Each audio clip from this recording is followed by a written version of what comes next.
اب صبح سے شام تک انسان جس چیز کے پیچھے دوڑ رہا ہے تو کیا حیوان اس چیز کے پیچھے نہیں ہے؟ آپ صبح سے شام تک ایک گدھے سے محنت کراؤ ایک گھاس کی لالچ میں، کتنے حیوانوں سے انسان محنتیں کراتا ہے شکم کی وجہ سے، ان کی شہوتوں کو پورا کرنے کے لیے یہی کام انسان کرتا ہے۔ لیکن انسان کے لیے جنت کیوں بنائی گئی؟ انسان کے لیے کانسیپٹ آف جہنم کیوں بنایا گیا؟ کیونکہ حیوان مجبور ہے، انسان مختار ہے۔ حیوان کے پاس کوئی چوائس نہیں ہے، لیکن اللہ نے انسان کو کیا دی ہے؟ چوائس دی ہے۔ مطلب انسان ہے اپنی سلیکشن کی وجہ سے، کہ اس کی مرضی ہے کہ یہ یزید کے لشکر میں جانا چاہتا ہے یا حسین کے لشکر میں آنا چاہتا ہے۔ اس کی مرضی ہے کہ یہ رحمان کا بندہ بننا چاہتا ہے یا شیطان کا بندہ بننا چاہتا ہے۔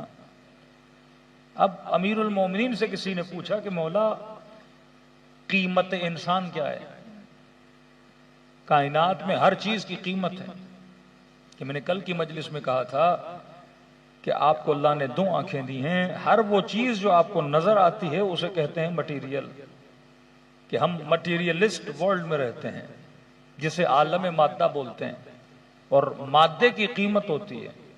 مادہ چاہے لکڑی کی صورت میں ہو، چاہے کپڑے کی صورت میں ہو، چاہے لوہے کی صورت میں ہو، چاہے چاندی کی صورت میں ہو، چاہے گولڈ کی صورت میں ہو، اور یہی مادہ چاہے مرغی کی صورت میں ہو، چاہے بکری کی صورت میں ہو، چاہے بھینس کی صورت میں ہو، اس کی کوئی نہ کوئی قیمت ہوتی ہے۔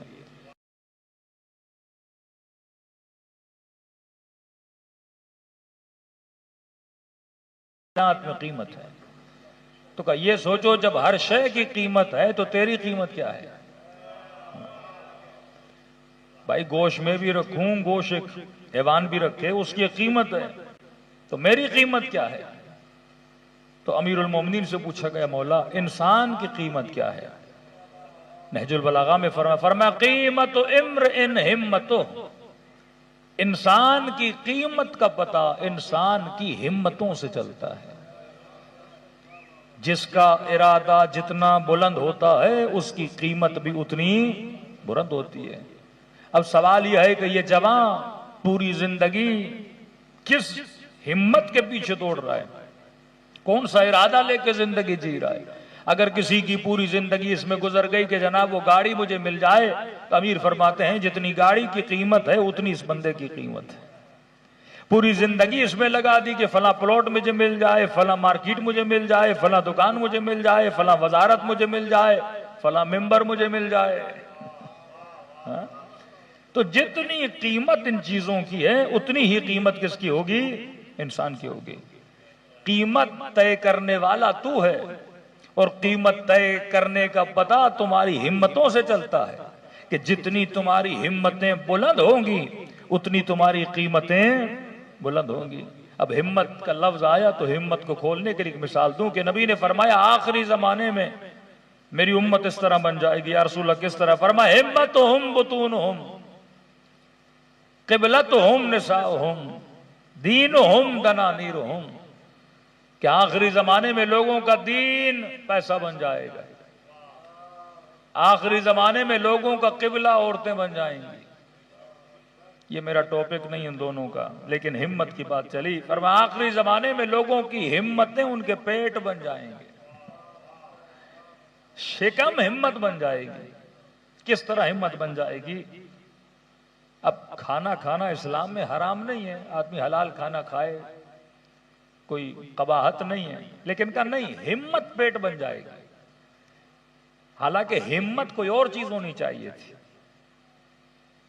جب میں اتنی محنت دین کے لیے نہ کروں اور وہ ساری محنت پیٹ کے لیے کروں تو پھر اسلام بولنا شروع ہو جاتا ہے کہ ہمتہم بطونہم، یہ جتنی محنت شکم کے لیے کرے گا، کہ ابھی رمضان میں افطاری ختم نہیں ہوئی کہ سحری کی تیاری شروع، کہ کہا کہ جناب کراچی کے ہائی وے پہ چلتے ہیں، 3-4 کلومیٹر دور ایک ہوٹل بنا ہے، کہ مولانا مثلاً کڑھائی بڑی اچھی ہے، کہ مولانا حیدرآباد چلتے ہیں وہاں کی مچھلی بڑی لذیذ ہے۔ 4 دوستوں کے ساتھ ملا، 3 گھنٹے کا سفر کر کے گیا، کس کے لیے؟ پیٹ کے لیے۔ کہا ہمتہم بطونہم، یہ کبھی شکم کے لیے اس کراچی کے حصے میں جائے گا، کبھی کراچی کے دوسرے حصے میں جائے گا، 2 گھنٹے بچوں کو لے کر جائے گا، کس کے لیے؟ پیٹ کے لیے۔ پھر بھی کہہ رہا ہوں کھانا کھانا بری بات نہیں ہے، لیکن اللہ یہ دیکھتا ہے جو 2 گھنٹہ سفر کر کے کھانے کے لیے ہمت کر رہا ہے، 2 منٹ ہمت کر کے یہ بندہ مصلی پہ نہیں آتا۔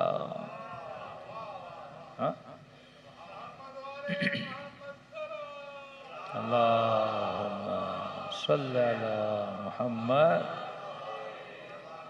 کہ بستر سے اٹھنے میں اور مصلی تک آنے میں کتنا ٹائم لگتا ہے بندے کو، لیکن ہمت ہی نہیں ہے نا اس کی، بے ہمت انسان ہے، یہ ہمت نہیں کرتا مصلی سے کہاں تک آ جائے، اللہ کی دربار میں آ جائے۔ یہ اتنی ہمت نہیں کرتا کہ 5 منٹ وضو کرے اور رب کی عبادت کرنے میں آ جائے، یہ اتنی ہمت نہیں کرتا کہ دن میں 15 منٹ قرآن کی تلاوت کر دے، یہ اتنی ہمت نہیں کرتا کہ 10 منٹ زیارت عاشورہ پڑھ لے، یہ اتنی ہمت نہیں کرتا کہ آدھا گھنٹہ اس لیے نکالے کہ تعلیم دین کو حاصل کرے، علی کی نہج البلاغہ کو پڑھے، تفسیر قرآن کو پڑھے۔ لیکن یہ ساری ہمتیں شکم کے لیے ضرور کرے گا، یہ ساری ہمتیں مال کے لیے ضرور کرے گا، یہ ساری ہمتیں شہوتوں کے لیے ضرور کرے گا، یہ ساری ہمتیں کسی سے ملنے کے لیے ضرور کرے گا، پر رب کے ملنے کے لیے اس کے پاس وقت نہیں ہوتا۔ کہ ہمتہم بطونہم، آخری زمانے میں ہمتیں شکم بن جائیں گی۔ اب اللہ کی آواز آتی ہے، جتنی ہمت بلند اتنی قیمت بلند، اگر تمہاری ہمت شکم رہی تو جو قیمت شکم کی ہے وہی قیمت تیری ادا کر دی جائے گی۔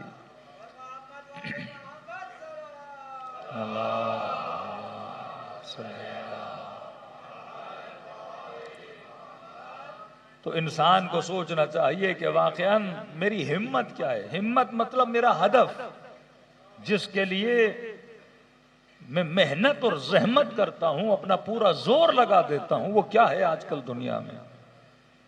کہ مولا حسین پوری طاقت لگا رہے ہیں کربلا میں آنے تک کے لیے۔ کوفے میں اور کربلا میں فاصلہ کتنا ہے؟ بندہ پیدل چلے تو 3 دن، اسپیڈ سے چلے تو 2 دن۔ اگر کوفے والے پیدل بھی چلتے تو امام حسین تک پہنچ جاتے، ہمت نہیں تھی، حسین تک وہ تنہا رہ گئے۔ سارا کمال دنیا میں کس چیز کا ہے؟ ہمت کا ہے۔ 40,000 مسلمان مارے جاتے ہیں اور بے ہمت مسلمان دیکھ رہے ہوتے ہیں۔ اگر ہمت مرداں تو مدد خدا، اگر ہمت ہو تو خدا بھی کیا کرتا ہے؟ مدد کرتا ہے۔ ہماری ہمت اتنی ہے گھروں میں بیٹھ کے باتیں کریں، ہماری ہمت اتنی ہے فیس بک پیج کو شیئر کریں، ہماری ہمت اتنی ہے ایک ہلکا سا کمنٹ لکھ دیں، ہماری ہمت اتنی ہے بس باتیں کریں کہ مولانا بجلی کا بل بہت آ رہا ہے، پیٹرول بہت مہنگا ہو گیا، ملک میں کرپشن بہت ہے، یہاں خرابیاں بہت ہیں۔ لیکن عوام جب ہمت نہیں کرتی تو ان کے حقوق بھی کیا ہو جاتے ہیں؟ سلب ہو جاتے ہیں۔ ساری چیزیں ہمتوں پر ہیں۔ کافر معاشرہ ہو پر ہمت کرے گا وہ معاشرے میں بہتری لائے گا، کلمہ گو معاشرہ ہو پر بے ہمت معاشرہ ہو کبھی اس معاشرے میں ترقی نہیں آتی۔ اصل جو کام ہے وہ ہمت کا کام ہے۔ فرمایا جتنی ہمت بلند انسان کی قیمت بلند۔ آج مسلم معاشروں میں ہمت نہیں ہے، یہ کیڑے مکوڑوں کی طرح ان کے سیاستدان ان کو استعمال بھی کرتے ہیں اور ان پہ ظلم بھی کرتے ہیں۔ لیکن جن معاشروں میں ہمت ہوتی ہے ان میں وقار بھی ہوتا ہے، ان کے اندر عزت بھی ہوتی ہے۔ صلوات پڑھے محمد وعلی